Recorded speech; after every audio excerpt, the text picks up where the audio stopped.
Hi, my name is Bobby and I like to speak about whatever I want. So today I wanted to talk about Taylor Swift and The Life of a Showgirl. I have very strong opinions about this album, and I know that a lot of people are scared to speak about Taylor, for fear of the Swifties and what comes with criticizing this woman. But I feel like music is very subjective and up for interpretation. If you put out a project, there's going to be opinions about it. So I, for one, am not scared to voice my opinion. So to start off, this is not a really structured video. This is kind of just off the dome. So I apologize if it's a little bit all over the place.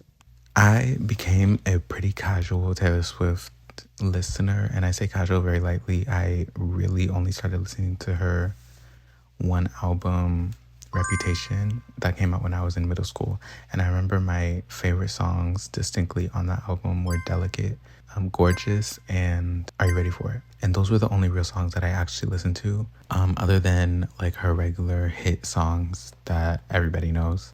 After listening to Reputation for a few years, I got back into her again for Folklore. And after Folklore, it just got really boring to me. So when I say casual, I really mean casual. Like, I never really actually listened to a lot of her music. However, I have heard all of it by now.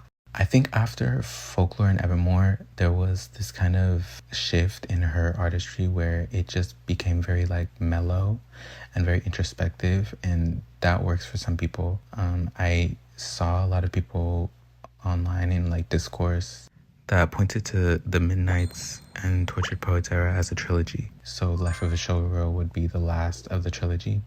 And after Tortured Poets, which was way too long to me, I think a lot of people had this expectation that Life of a Showgirl was going to be a return back to like regular pop music.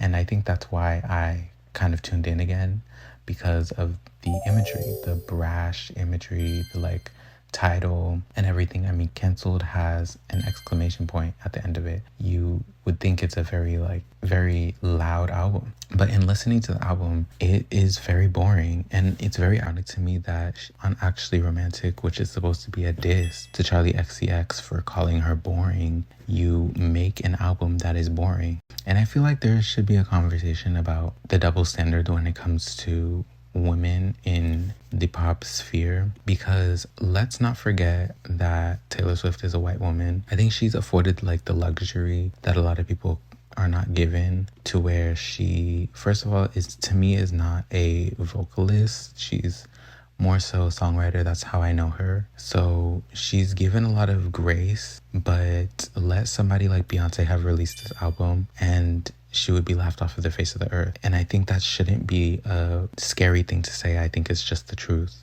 But back to the actual album, there are a few songs on here that are pretty good. I actually like The Fate of Ophelia is probably the strongest track. It's also the most popular. There's no wonder she chose it as the single. I'll say my top three is The Fate of Ophelia. The second one is Father Figure. I really actually like Father Figure and Eldest Daughter are probably the top three, like the best ones on the album.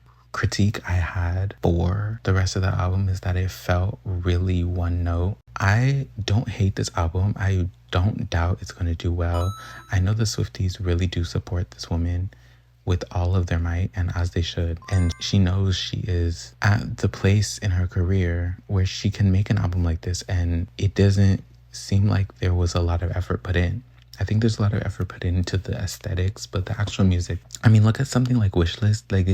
But I said I wasn't scared, so I'm gonna just say it. Wishlist is one of the worst songs that she's ever written. And again, that shouldn't be something that's scary to say when it is the truth. And I feel like if you're not a blindly following stan, you can see that.